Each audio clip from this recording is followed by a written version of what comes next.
Okay, Apple has released new iPads, and that's what we're going to be talking about on today's episode. Welcome to the Must Increase podcast.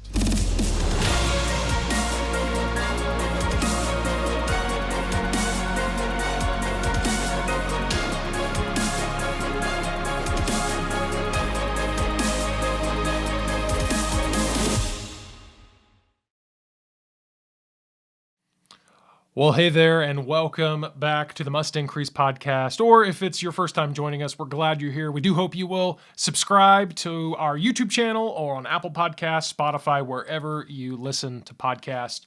And I am glad you're here. I'm your host, Luke Clayton, and our mission here is to increase truth and inspire hope in the lives of your church, your family, your business, and beyond. And so, again, welcome to the Must Increase podcast. Today, we are going to just skip right to the main topic, which is going to be new iPads and one other item that Apple announced earlier this week. Now, it should be noted that there was no big event or fanfare like that because these updates are somewhat incremental and small and didn't really require a big event. And so Apple just put out some press releases, a couple of videos, and that was kind of the extent of the announcement. And so I wanted to just walk through what they announced as of October 18th, which time of recording is yesterday, but time of release, it'll be a few days ago. But anyways, let's look at the first thing, which is that I was going to cover just quickly, which is the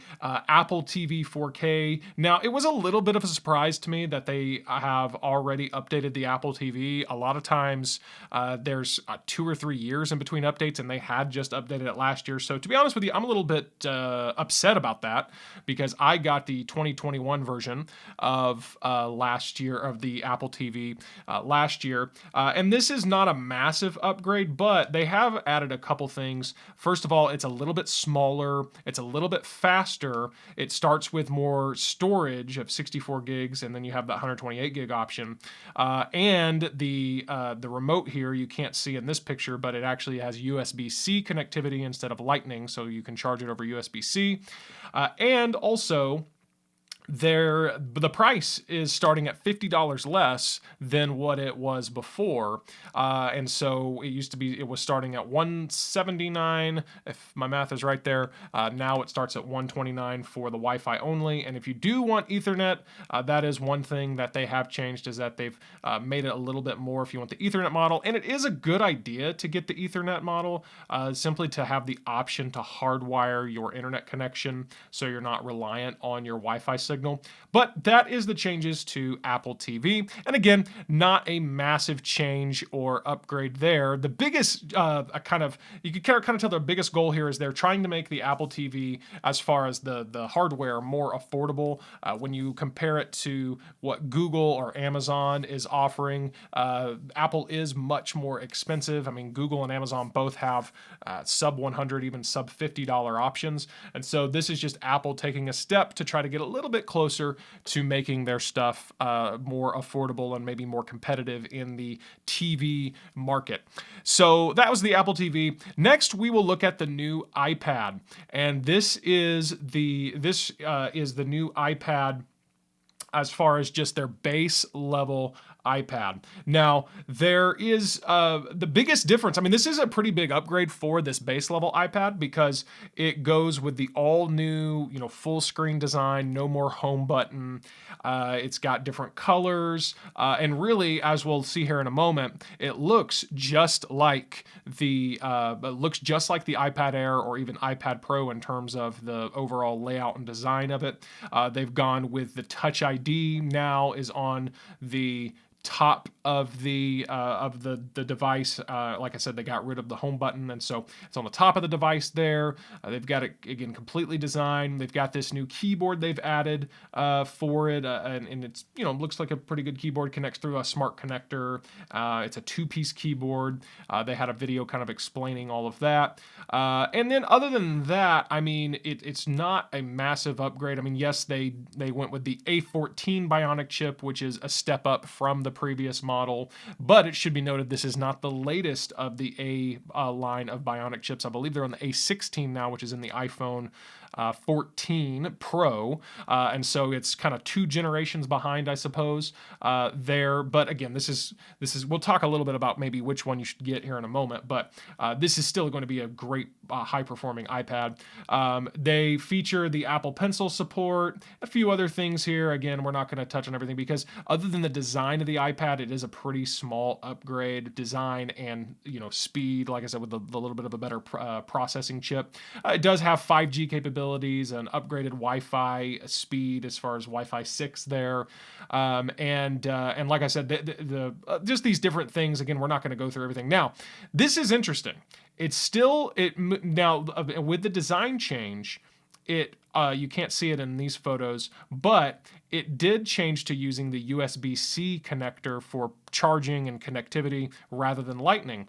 Interestingly enough, though, they did not add compatibility with the second generation Apple Pencil. So if you want to use the Apple Pencil with this base level iPad, you still have to have the Generation 1, which, if you know the main difference between the two is that the second generation charges and connects to it magnetically kind of on the side of the iPad when you've got the iPad Air, iPad Pro, iPad Mini.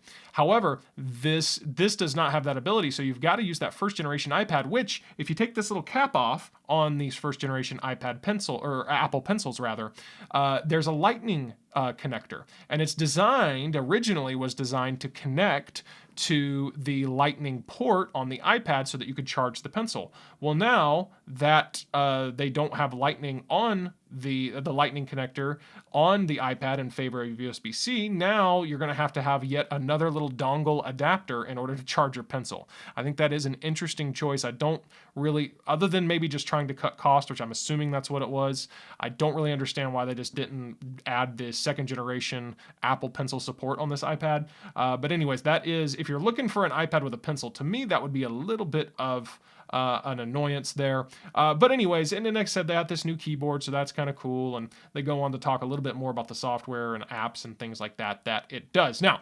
that is the new iPad. Like I said, base level iPad. Now, the other iPad that they announced is the new iPad Pro. And I will say, though, that this iPad Pro is, in terms of looks, it is completely the same. It looks exactly the same as the current iPad Pro. There's really not much difference at all. No difference, I should say, on the cosmetics of it as far as the outside. But the big improvement here, as expected, is they did add the M2 chip, which is the next generation M model. The current, before this, the iPad Pro was running with the M1 chip, and so now it's got the M2 chip. And I will say the M2 chip is very powerful, especially rather for a base level iPad or computer. It is actually really, really powerful. And so adding that was pretty cool, and they kind of just go through and really highlight all that. Improving the screen a little bit, I believe, but not by much. And they kind of go through highlighting that. But it should be noted that the 13-inch screen is better than the 11-inch screen. That has been kind of the standard for a while. But they, again, go improving kind of the displays overall, now highlighting, of course, what can be done with the software and the iPad OS 16, which will be releasing later as well. By the way, if you're not watching this, a good episode to watch. I'm going to include the link to our YouTube channel there in the show notes, because I am just moving through sharing my screen. So if you want that visual aid, I should throw that out there. You need to check that out, the video version of this episode, that is. But anyways, as we go through, better cameras. So again, kind of stuff that we expect, and so on and so forth. I think one of the coolest things, again, yes, better Wi-Fi, got 5G capabilities, things we would pretty much just come to expect. Now, the Apple Pencil feature here that's pretty unique is, as you can see here, there is this ability to hover the pencil, I think they say within 12 millimeters of the screen. As you hover the pencil over your screen, the screen is going to detect it before the pencil ever truly touches the screen. So that is pretty cool. As you can kind of see how they've illustrated that. There's that kind of helps a little bit more precision functionality and so forth there. So that is the new iPad Pro. Now, I will say this, the biggest difference between this iPad Pro, a feature that they did not add to this, that they did actually add to the new iPad.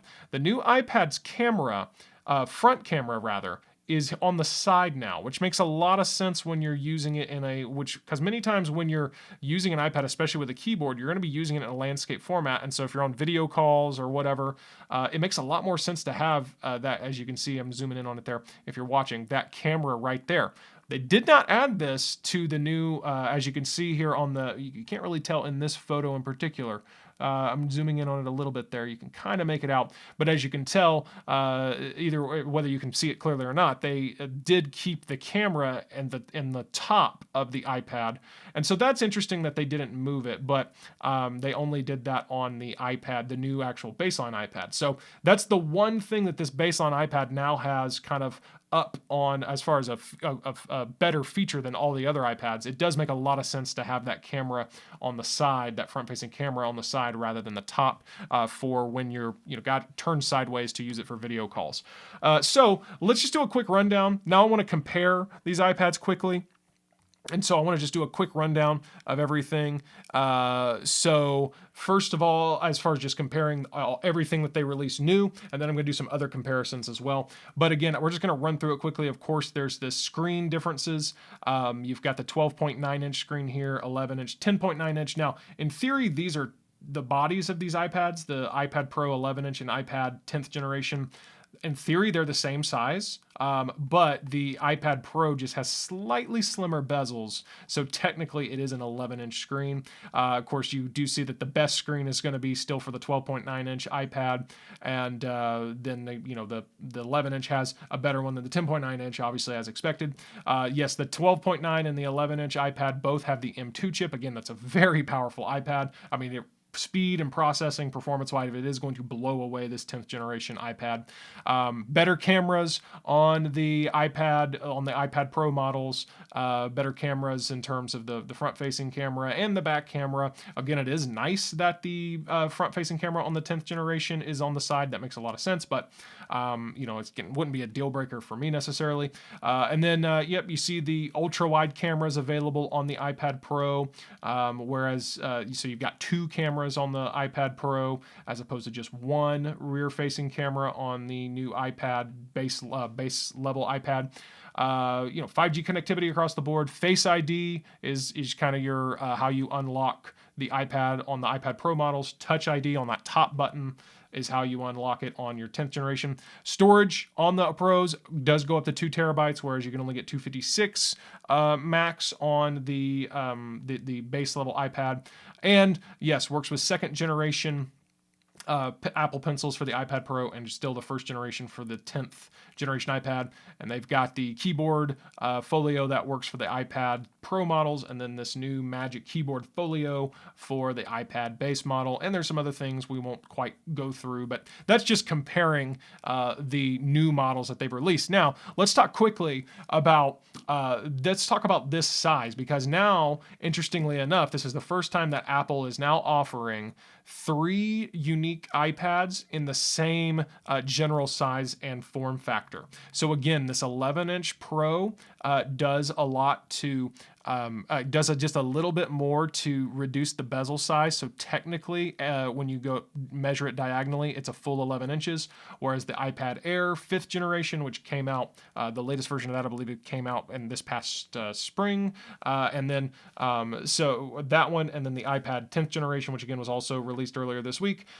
those are only 10.9 inches, but you can see they're the same size overall in terms of form factor. Of course, price is the biggest difference here. $799 for the Pro, $599 for the Air, and $449 for this 10th generation iPad. But if we compare, there are big differences in terms of processing. Again, the iPad Pro and even iPad Air are going to blow away the iPad 10th generation in terms of performance because of the chip. The camera is about the same on the iPad Air and the 10th generation, but again, it's better on the iPad Pro. And they do have this landscape ultra-wide front camera on the iPad 10th generation. We're not going to dive into what that means, but overall, it's not a massive difference. But anyways, these are just the nuances and the differences. Of course, a nice thing about the iPad Pro line is that you do get the you get the Thunderbolt connectivity, the USB-C and Thunderbolt. The port there works with both, and also USB 4, whereas you're just limited to USB-C connectivity with the iPad Air and the base level iPad. And again, we look at these other differences. Face ID on the Pro, like we already said, Touch ID on the Air and the 10th generation. Can get much more storage on the Pro. And the Air and the Pro both work with the second generation iPad, or Apple Pencil rather, whereas the base level iPad 10th generation still working with that first generation iPad. And so that kind of is looking at it if you're looking for that size. I don't know if it's me. Well, I don't know. I'm not in the market for a new iPad, but I don't know. I'd probably land in the middle with the Air because it's still got that M1 chip. I don't need my iPad to just blow away in terms of performance, but I would like, if I was going for this size, right now I have the iPad mini and that's what I like. But if I was going for this size, then I'd probably go right here in the middle with the iPad Air so that I did get that M1 chip. And also be able to use the second generation Apple Pencil. So that is something also there to consider in terms of if you're looking to get this, 10.9 to 11 inch size iPad. Now, I want to also look at it from a perspective of the in terms of the affordability, not affordability as much as it is the kind of bringing the iPad mini into the mix here. So again, this is if you're watching on the left, I've got the latest iPad Air. In the middle, I've got the latest iPad. And on the right, I've got the latest iPad mini, which again, I love the mini because of the small form factor. But if you look at performance-wise, the mini is still going to be a little bit more powerful than the latest, this 10th generation iPad, and the iPad Air, because it's got the M1 chip, is more powerful than both. Camera-wise, it's very similar. Connectivity-wise, it's exactly the same. And so really what it comes down, storage options are exactly the same. Touch ID on the top button with all of these. Again, I do like that the iPad mini works with the second generation Apple Pencil. It's nice just to have the magnetic version rather than having to have this version that plugs in, especially now that it requires a dongle for this one. So again, if it's me, oh yeah, I'm on the iPad mini. I love it. I love that size. But it does kind of give you, this is just to give you an idea of the difference between these three particular models. And the last thing I want to look about a kind of comparison is the affordability. Which one, in terms of these are the three most affordable iPads. You've got they still have the 9th generation, so last year's iPad available. They're going to keep that available because that one is still more affordable at $329. And then they've got the $449 iPad, now the 10th generation, and the $499 iPad mini. And so this is their most affordable iPads. Again, you're sacrificing some screen size of that 9th generation because it's still got the home button, so you're losing some of the screen size. It's a similar form factor, but because of the bigger bezels and the home button, you're at 10.2 inches on the screen size. Then of course the iPad mini, you're at 8.3 because that's the point, it's mini. Of course you'd be sacrificing also on speed if you went with the 9th generation iPad. It even has a slower chip than the latest one, and of course the iPad mini is going to still have the fastest chip there. Camera, you're sacrificing on the iPad 9th generation. It's just not quite as good, and then it's still got the Lightning connector as opposed to USB-C. It's only got 4G as opposed to the iPad mini and the latest iPad 10th generation have 5G. The Touch ID on the old iPad, if you will, last year's iPad, is built into the home button. It's built in the top button again on the other two. And so storage options are about the same. First generation Apple Pencil with both the base level iPads, whereas again, the mini works with the second generation. And the mini does not work. It'll work with Bluetooth keyboards, but there's no keyboard made by Apple for it, whereas these other two do have these smart keyboards and the keyboard folio designed to work with these iPads. So that is just to give you an idea. And again, for me, I'm picking the mini. That's what I have right now. I love that form factor. But this is your most affordable iPads to get, either last year's iPad, this year's iPad, or what would have been last year's, but still the latest iPad mini. Well, that is, again, a quick overview of what Apple put out here recently in terms of iPads and the Apple TV. I hope it's helpful. If you have any questions at all, I'm sure I often get questions after I release an episode like this. Again, this is all fresh and new content as far as from Apple. And so if you have, I'm sure we'll be learning more about them and you may have questions. So feel free to text your questions to 615-900-4461. That's 615-900-4461. Thanks thanks for being with me for this episode. I do hope that you will subscribe wherever you're listening to podcast or to our YouTube channel. And I look forward to seeing you next time right here as we continue to increase truth and inspire hope right here on the Must Increase podcast.